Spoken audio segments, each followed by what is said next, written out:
흔히 말하는 장애나 장애의 경계선에 있다라고 말하는 사람들의 부류를 모아봤어요. 경계선 지능 14%, 난독증 약 10%, ADHD 4%, 자폐 스펙트럼 3%의 반사회적 인격장애. 이게 뭐냐면은 사이코패스나 소시오패스 이런 거를 다 합쳐봤더니 77%.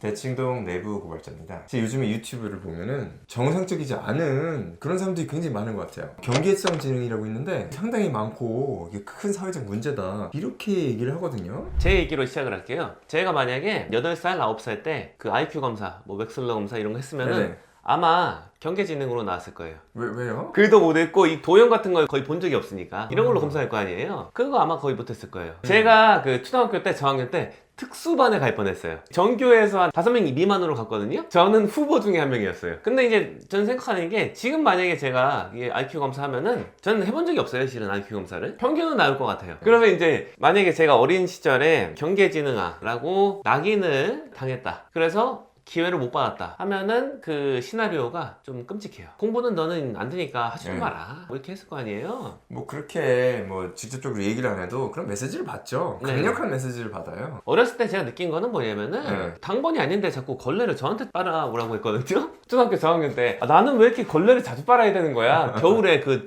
뜨거운 물도 안 나오는데 네. 찬물에서 제가 걸레를 많이 빨았던 기억이 나요. 통계적으로 이게 나한테 너무 자주 이게 오는 것 같아. 제 자기 변론은 못하니까 네. 말도 못했어요. 잘 조리 있게 말하는 게 불가능했어요. 그때 당시에도 느낀 게 피해도 많이 받는 것 같고 수업을 그러니까 안 들어도 된다 이렇게 생각하는 거예요. 수업 시간에 빨아오는 거예요 걸레를. 그리고 이제 다니던 학교가 석탄 난로 같은 걸 뗐거든요. 어렸을 때 자꾸 저한테 석탄을 받아오래요. 기억이 나요. 자꾸 그런 애 저한테 시켰었거든요. 네. 공부는 너는 안 들어도 된다 이런 메시지잖아요. 네. 네가 약간 처지니까 더 기회를 많이 받아서 빨리 궤도에 올라라 이게 아니라 넌 어차피 좀 힘들 것 같아. 빨리 적응해라. 네. 근데 그런 게 계속됐다면은 저는 아마 공부 쪽으로는 안 갔을 것 같아요. 분리가 돼서 따로 공부한 건 아니잖아요. 네네. 그래서 어떻게 보면 네. 상당한 장점하고 단점이 공존했다고 볼 수 있겠네요. 당시에도 약간 모멸감 같은 걸 좀 느꼈거든요. 네. 그게 또 약간은 좀 득이 된 것도 있어요. 생존 의식을 약간 자극해갖고. 저도 그렇게 생각을 하는데 저는 이제 bodily harm, 물리적인 위협을 많이 당했잖아요. 어떻게 보면은 네. 그런 경험이 그 순간은 괴롭지만 도움이 많이 된 거다. 그렇죠. 그렇게 생각을 하거든요. 네, 주체성도 좀 키워주고 생각을 좀 주도적으로 하게 되잖아요. 그렇게 그리고 하면은. 역경을 이겨내는 그런 능력이 좀 생기죠. 눈치 같은 거 좀 잘 보게 되고 사회 관계를 잘 파악하게 되더라고요. 이 사람들 간의 관계를 빨리 읽어야 돼요. 안 그러면 당하니까. 그래서 저는 생각하는 게 뭐냐면은 단정을 빨리 짓는 건 위험하다. 요새는 뭐 이렇게 많이 하더라고요. 공부머리를 어린 시절에 진단하는 게 있어요. 공부머리가 안 되는 애들은 그냥 바로 약간 독일식으로 직업결로 빨리 빼야 된다 이렇게 하는 건데 저는 좀 위험하다고 생각해요. 아이들인데 단정을 빨리 해갖고 너는 이제 공부머리 글렀으니까 넌 공부 쪽으로 하지 마 근데 이렇게 단정하는 건 좀 위험하다. 독일 예를 드셨는데 독일 같으면은 기술을 굉장히 중시하는 사회고 공부하는 사람이 위에 있고 기술하는 사람이 밑에 있다 이런 사회가 아니에요. 지금 독일을 보면은 조그만 회사들이 많잖아요. 네네. 그런 회사들이 독일의 산업의 중심이 되기 때문에 기술을 굉장히 높게 치고 대우라든가 복지 이런 게 기술을 가진 사람들을 굉장히 우대하는 그런 사회입니다. 따라서 이제 기술 트랙하고 이 학술 트랙 이거에 사회적인 인식이나 그런 게 없어요. 근데 한국은 그렇지가 않잖아요. 완전 다르죠. 이거는 갑과 을이잖아요. 학교에서 느끼는 학생들이 네. 느끼는 건 독일은 비교적 일찍 나눈다. 그거랑은 다른 것 같아요. 일종의 학습장애 이것도 이제 경계라고 하잖아요. 장애라는 말이 상당히 무서워요. 흔히 요새 또 이제 많이 입에 오르는 게 ADHD라는 말을 사람들이 입에 달고 살잖아요. 근데 이 말이 상용화가 된 지가 그렇게 오래 안 됐어요. 그리고 이런 검사를 인간들이 만들어낸 게 그래서 안정화가 어느 정도 된 게 얼마 안 됐잖아요. 너무 이것도 ADHD니까 공부하기 힘들겠다 뭐 이런 식으로 많이 가더라고요. 근데 뭐 이게 전문가들은 꼭 이렇게는 안 하는데 이런 것도 좀 약간 위험하다. 약 같은 것도 빨리 먹고 어렸을 때 잘은 모르지만 의학계에서도 약을 어느 시기에 어느 정도 먹어야 될지가 의견 일치가 안 된 걸로 알고 있거든요. 그래서 약간 보수적으로 좀 접근하는 사람들도 있고 아니면 좀 이제 급진적으로 하시는 분들도 있다고 알고 있는데 이거에 대해서 너무 속단하는 거는 좀 위험하다. 요거에 대해서는 어떻게 보세요? 생각을 해보세요. 그냥 눈으로 보세요. 특히 남자아이들 주의력이 많은가요? 어릴 때 거의 없죠. AD가 이제 attention deficit인데 그렇죠. 어린아이들이 주의력이 많지가 않아요. 예. 당연한 거예요. 네. HD는 hyperactivity인데 막 움직이고 싶단 말이에요. 특히 남자아이들 다 그래요. 안 그러면 이상한 거예요. 그러면은 좀 넓게 보자고요. 인생에서 에너지 중요하거든요. 하고 싶은 마음이 들고 왔다 갔다 하고 이런 게 굉장히 중요합니다. 가만히 조용히 차분히 한 거 이거보다 더 필요할 때가 많아요. 단지 공부할 때는 가만히 앉아서 공부를 못하는 거가 힘들 뿐이지. 네네. 그걸로 막 사람을 나눠가지고 한다. 그건 이상하다고 봐요. 어떻게 보면은 ADHD 증상이 없는 아이들이 소수예요. 특히 남학생들은. 그걸 따로 공부를 시키거나 무슨 약물을 이제 먹거나 이러면 인간의 본성하고 맞지가 않는 거예요. 그리고 이제 약물을 관심이 있어가지고 네. 리틀린이나 에드렐 이런 거 좀 네. 공부하고 생각해보고 읽어보면은 아직도 정확히 밝혀지지가 않았어요. 뭐가 밝혀지지가 않았냐? 어렸을 때부터 약을 먹었을 때 두뇌가 어떻게 변하는지에 대한 확정적인 결과가 나오지 않았어요. 그런데 좀 위험하네요. 많은 연구들이 어렸을 때부터 이 약을 먹으면 성장 시기에 특히 이제 뇌가 완전히 발달하지 않은 상태에서 이 약물을 먹으면 뇌가 변한다는 거예요. 의존성을 더 가지게 돼요. 성인이 됐을 때도 이것을 먹지 않으면 정상적인 생활을 할 수 없게끔 뇌가 구조가 변할 수 있단 말이에요. 이거를 어떻게 또 알 수 있냐? 성인들도 뇌 구조가 변해요. 조금씩. 정신과 약을 먹으면, 우울증 약을 먹으면 영향을 받거든요. 환경적인 요소에 의해서 뇌가 변하잖아요. 환경 요소가 굉장히 크게 들어가는 거예요. 약물로서. 위험하잖아요. 위험하죠. 그게 어떻게 될지 장담 못 하는데 데이터도 안 쌓이고. 개인적으로 위험하다. 그래서 증상이 너무 심해가지고 일상적으로 아이들과 어울리지 못할 정도다. 그러면은 고려해 보시고 학업 성적을 조금 올리기 위해서 이걸 한다? 위험한 생각일 수 있다. 대시동 근방에는 워낙에 또 공부에 관심이 있는 분들이 많으니까 네. 이거를 좀 빨리 먹는 것 같은 느낌인 경우가 있거든요. 물어보진 않았어요. 너 먹냐? 이렇게 안 했는데 그 얘기를 들어봤을 때 먹는 것 같다고 이렇게 추정이 되는 애들이 종종 보여요. 근데 제가 봤을 때는 안 먹어도 될 것 같거든요. 그런 경우가 좀 있어갖고. 네. 저희가 의사는 아니고 전문가는 아니지만 생각이 그 네. 정도가 되는 거죠. 네, 경험적으로 봤을 때 어렸을 때 학창 시절에 봤던 아이들이랑 비교를 해보면은 이런 애들이 너무 많았는데 그런 거 안 먹고 잘 살거든요. 그리고 제가 알기로는 ADHD나 이런 분들 중에서 학업적으로 성공하신 분들 꽤 많아요. 네. 교수 되고 의사 되고 이런 분들 많잖아요. 네네. 긍정적으로 이런 특성이 있으니까 그거에 맞게 뭐 학습을 이어간다 이런 식으로 하면 괜찮은데 약간 단정을 지어갖고 기회를 박탈하는 식으로 가든가 이런 식으로 하면 안 된다. 흔히 말하는 장애나 장애의 경계선에 있다라고 말하는 사람들의 부류를 모아봤어요. 경계선 지능 14%, 난독증 약 10%, ADHD 4%, 자폐 스펙트럼 3%의 반사회적 인격장애, 사이코패스나 소시오패스, 서자착오라고 하는 것도 있고요. 디스그래피아라는 건데 15%.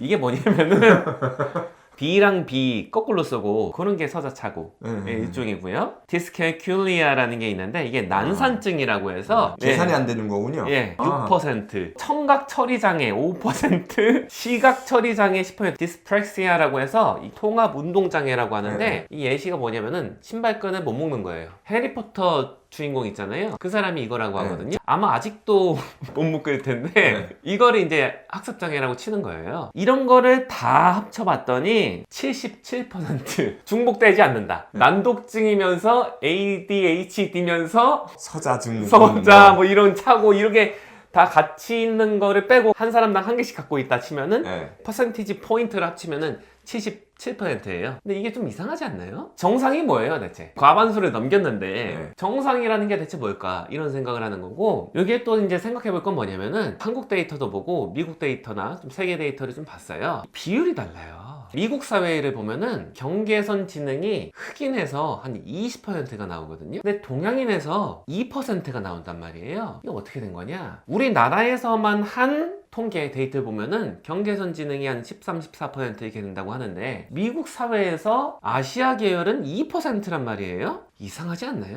통계 오류인데 벨 커브라고 하죠. 사람 통계를 내면 대부분 표준 분포를 따라가는데 표준 분포에서 일정 부분을 정한 거예요. 지능이 조금 낮아서 일반적으로 생활하기 어려운 사람보다 조금 높은 사람들을 모아 놓은 거예요. 제가 알기로는 70에서 85 여기까지가 네. 경계성 지능이라고 하는데 그냥 통계적으로 모아놓은 거예요. 한국이나 또 미국이나 이렇게 비교해 보면 사회마다 사람들의 평균 지능이 틀리거든요. 정보 처리 능력이 틀려요. 근데 그냥 한국 사회 내에서 14% 정도 통계적으로 그냥 정해서 이 사람들이 경계성 지능이다. 그냥 얘기를 붙인 거예요. 잘못된 게 없어요. 14%의 반대편 115부터 130까지 정도가 될 것 같아요. 그러면 그것도 한 15%, 14% 나올 거예요. 얘네들은 머리가 조금 좋은 거예요. 경계성 지능 아이들, 뭐 사람들은 머리가 덜 좋은 거고 그냥 통계적으로 이렇게 나온 거예요. 이상한 게 아니에요. 그냥 같이 어울려 살면 되잖아요. 이 어지간하면은 다 그냥 같이 어울려 살 수 있어요. 지금 교실이 이래요. 학교 교실이 특히 이럴 텐데 그냥 다 섞여 있는 거예요. 네. 경계선 지능 이런 친구들도 있고 ADHD라는 친구들도 있고 네. 77% 애들이 네. 다 모여서 그냥 같이 있는 건데 이거를 왜 장애라는 말을 붙이나 전 이런 생각을 하는 거예요. 장애란 붙이는 말을 안 붙여도 장애처럼 이렇게 취급을 하거나 네. 생각을 해요. 이게 잘못된 거예요. 어지간하면 다 그냥 어울려 살 수 있잖아요. 물론 이제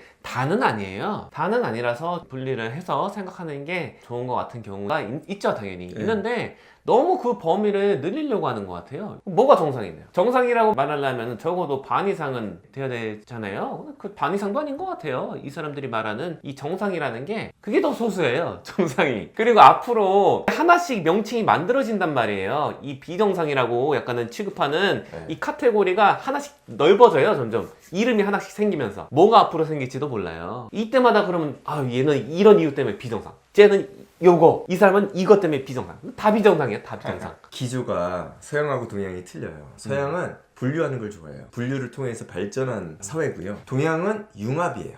합쳐서 생각하는 걸 좋아해요. 큰 걸 생각하고. 그런데 지금 상황은 이게 두 개가 겹치는 거예요. 인간의 분류를 나눠요. 이게 서양적인 사고죠. 하지만 다른 사람들을 인정하는 게 서양적인 사고고 동양은 동일하게 사는 걸 좋아해요. 우리 같이 사는 문화고 같은 생각을 하고 이렇게 사는 걸 좋아해요. 차이가 나는 걸 싫어해요, 사실은. 그런데 차이를 구별하지 않는 거죠. 굳이 이름을 붙이지 않고 융합적으로 생각을 하는 거예요. 뭐 이런 사람도 저런 사람도 있는데 우리는 같은 한국 사람이야. 어떤 특정 사회에 같은 사람이니까 우리 뭐 같이 할 거야. 이렇게 하고 구별 짓는 걸 덜 한단 말이에요, 동양 사회는. 그런데 서양 사회는 구별을 해놓는단 말이에요.